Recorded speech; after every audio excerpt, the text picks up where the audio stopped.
So, in the latest update to the game, we have seen another set of new features added, the Wordling Siege, a new commander in Sorara, but the most significant of all, in my opinion, is these new refinement presets, which in practice actually become quite a game-changing addition to the game. So you obviously find it just in the normal refinement tab in the blacksmith, and you will access them through this little drop-down menu here.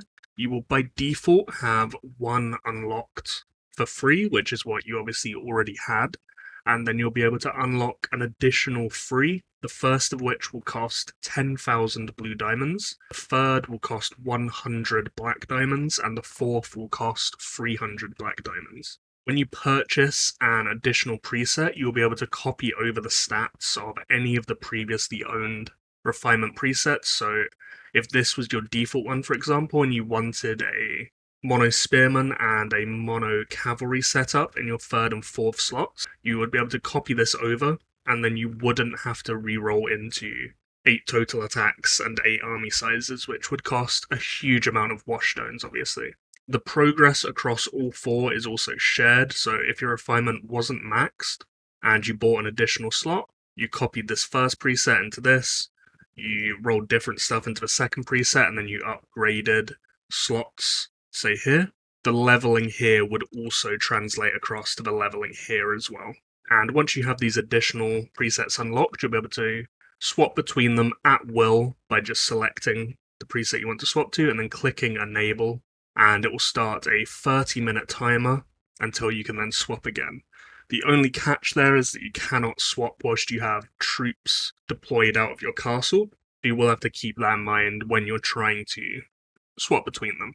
Now, obviously, the questions then become, what exactly do you want in your presets, and how exactly are these going to change the game moving forwards? So I'd say for 99% of players, the default foundation of your refinement with the 2 free slots will be a full PvP setup, which I would normally advise to be troop health, troop attack, total attack, and army size in all 8 slots. It is normally the best way to min-max your stats and have the most universal value in all PvP scenarios, be it AC, Siege of Winterfell, All Out War, World Map PvP, CCS. You can't really go wrong with this, although it can potentially be adjusted, especially for those with an excess of premium content, so they can be a lot more flexible, since this is obviously very narrow in the troops that you're buffing, so you can be countered quite easily because of that. But then where this gets interesting is the second preset, which really opens up buffs to players, which we've just never really had access to before. And I would advise why I'm calling it economy preset for everyone in the game, realistically, which for me here I have 8 slots of healing speed, training speed, endurance recovery, and motivation recovery. And with this, you can just sit in this for 90% of the time. You'll be able to kill way more rebels through the motivation recovery.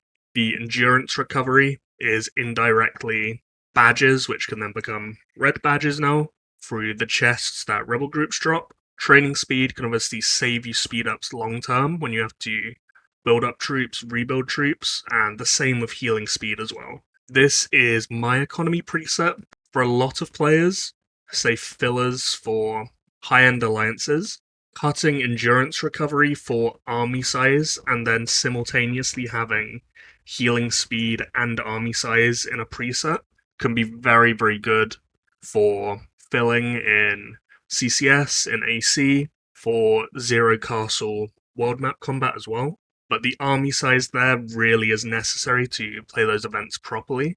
So if you're going that route, you will need to pair healing speed and army size to make the most out of that. Across the game, though, this is going to have a huge impact in terms of the likes of alliance gift income, because now every single player can sit in motivation recovery, even the top-end rally leads, and people will be able to save a lot more speed ups than they would have been able to previously with the healing speed and the training speed, which will therefore allow players to go even deeper in events now as well. So these economy presets are such a nice change, and honestly one of the best additions to the game in a long, long time, I'd say.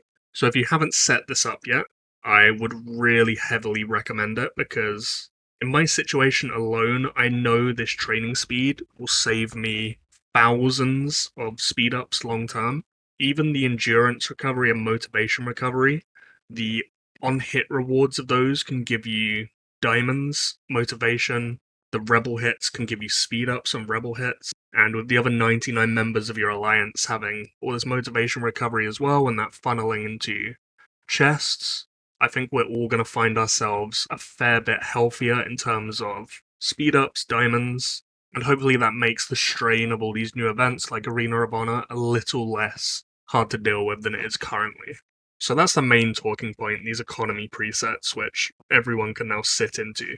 Something to note of these is when you go into PvP, even setting up for things like Ultimate Tournament, but especially for events, you're going to have to remember to swap into your PvP setup, because if you don't, you're going to really, really mess up your stats. Imagine this is going to become quite significant in events in the future. It's going to be the new, I joined AC in the wrong Lord, I joined AC in Rebel gear or whatever, because it really, really does plummet your stats. And it's obviously quite easy to forget. So I'd advise pinging people when going into event entry and stuff to remember to change this, because it will be a very, very easy mistake to make. After that, the talking points become what do you do with these third and fourth slots if you are looking to spend and having a bit more flexibility, obviously.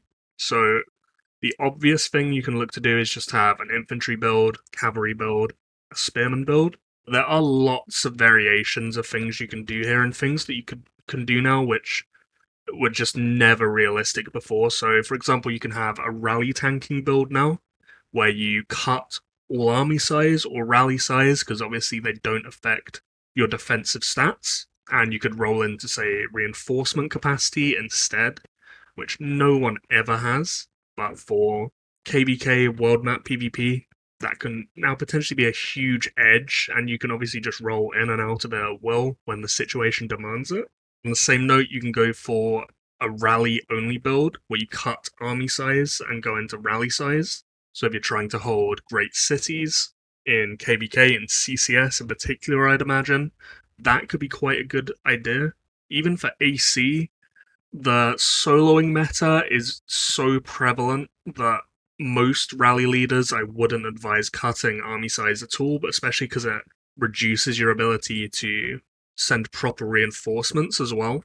But you could potentially run an AC winning rally maximization build of rally size and then stat increases, or even a building holding build where if you're just exclusively slow marching, where you could maybe even just do only stats, so you cut army size and rally size, because in AC, especially in the soloing meta, rally size isn't necessarily a positive, I find, because yes, you'll win more of the rallies, but also if you're losing to solos, having more rally size can actually have more people being kicked out per losing solo.